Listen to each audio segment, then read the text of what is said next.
Hello, welcome back. My name's Luke. I am a video game collector, as you may have noticed. There's a couple of movies over there, but they don't count. I wanted to give you a few tips and tricks that I've learnt myself in my experiences collecting over the last decade or so. Hopefully you learned something. So this video will just be about collecting locally. I'll probably end up doing a whole other video about buying stuff online and where I get good deals there. But this is more about your local area and collecting through there and how to do it on a budget. So here we go. So my first tip is visit your local stores often, and there's a reason for this. The big reason is to get to know your local staff in whatever store they're at. If they're at a game store, great. If they're at a second-hand shop, fantastic. Even if they're at a local video rental store and you can pick up X rentals for cheap, great, awesome. Because if you get to know them, they can help you out. It's as simple as that. My local game store people will occasionally message me when they get some unusual and rare looking games in stock, and let me know that they've got them, and I end up getting first dibs, which is awesome. A local second-hand store I go to often gives me a couple of dollars discount every time I buy a game, just because they know that I've been shopping there for years. All these discounts and stuff add up as well, so definitely get to know your local store. I shop at Cash Converters, which is a big chain across Australia. Cash Converters are great because you can haggle them.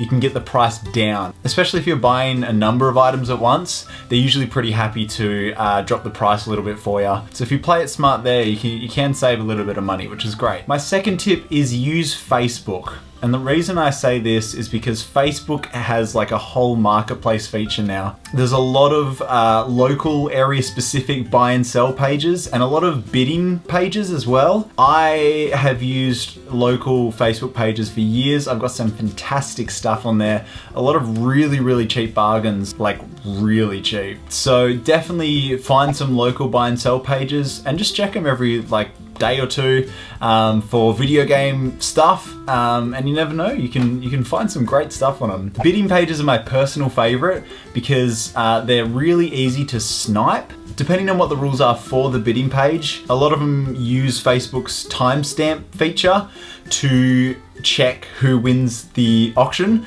Open up another window with a world clock, just Google world clock, and that way you can make sure that to the second you are the last person to put a bid in. Say the auction finishes at 7 PM, you can make sure you get your bid in at 6:59:58, right in the last second, make sure it's the highest, and you can get some really, really cheap stuff through there. For example, I've picked up Tyler Tasmanian Tiger 3 for $5. I picked up Pokemon Soul Silver in the box with the Walker. I think that was $15 or $20. It's worth $80 to $100. I've picked up Project 03, I've picked up Shadow Hearts Covenant, a lot of really pricey games for literally a couple of dollars, just because, people don't know about them and you've sniped them, so you get them cheap as. And of course there are other services similar. Here in Australia we have one called Gumtree, which is just a buy and sell website. In America you guys have Craigslist, which I hear is pretty decent sometimes. And there's also lots of apps popping up that do similar things. I would recommend, if you're ever buying privately, to make sure you inspect everything before you take it, because you want to make sure that the discs aren't scratched and manuals aren't missing and cases aren't cracked and consoles are functional working things. So I guess it's just good to be aware of those sorts of things as you're buying. But if you sort of play it cautiously, again, you can get some really, really good stuff for really, really, really cheap. Facebook, man, it's a terrible website, but you can get some good stuff on there.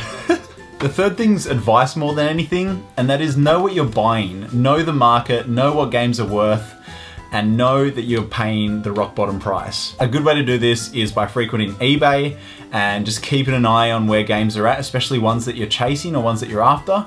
And that sort of gives a good idea of secondhand market. Maybe take 20% off whatever eBay's selling it at, and that's a reasonable price for secondhand market. And once you've got that price in your head, you can easily go out and search at your local stores for the same game for hopefully half the price if you're lucky.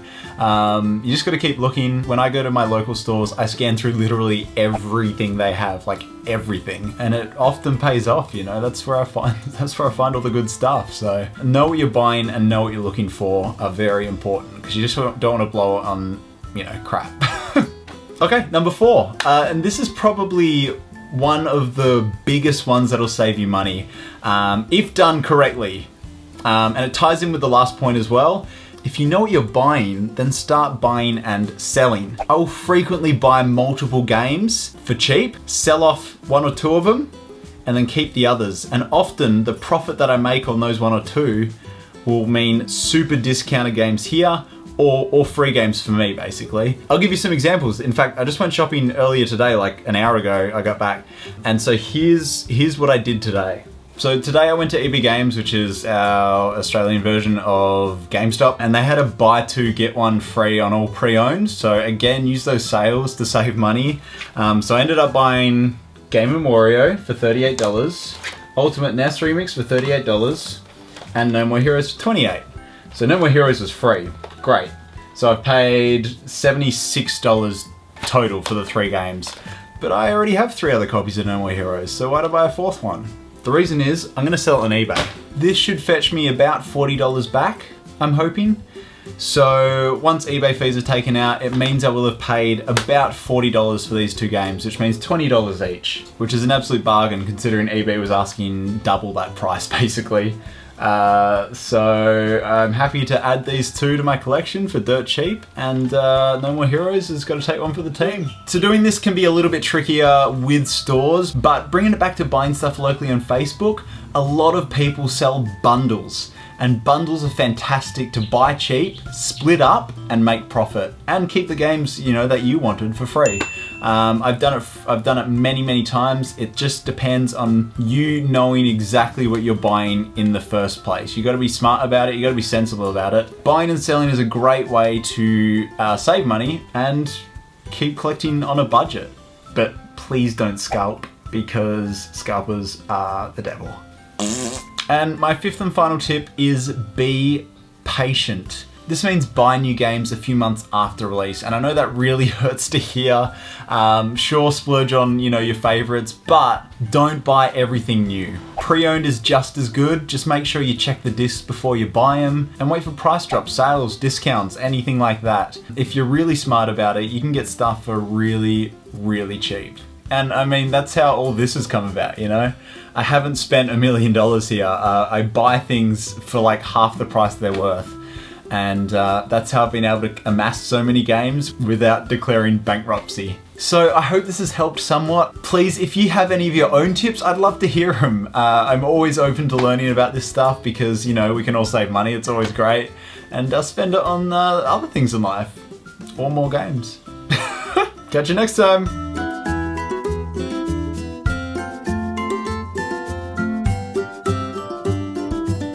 Hi, it's me again. One more quick thing. I am planning on doing a Q&A video next week, so if you do have any questions, leave them in the comments below, and I hope to answer them in next week's video.